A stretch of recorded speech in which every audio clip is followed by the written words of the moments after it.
So tell me about the Olympics. You've competed in a few and you've won 11 gold Paralympic. Tell me what the Olympics, what they represent and what it was to represent your country. And to compete for your country at that level it's just incredible, because it's the peak of anything that you could ever wish to do. So although World Championships, Europeans, other competitions were important, for me competing at Paralympics was all I wanted to do. I competed at 5.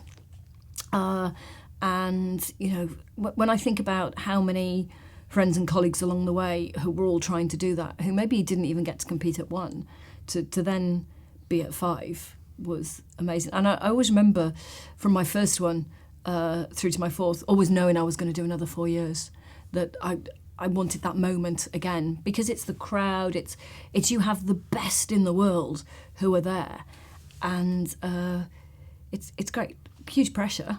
And I remember, before each of my finals, being in the sort of warm-up track, about 2 hours before, thinking, what am I doing here? Am I good enough?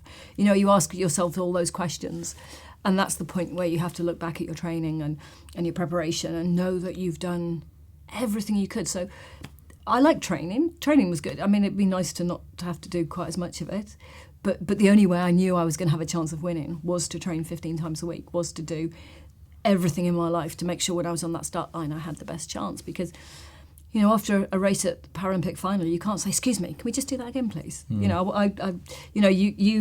have 16 seconds, 28 seconds, whatever it is. You have this short space of time to prove that you're good, and you can't go back.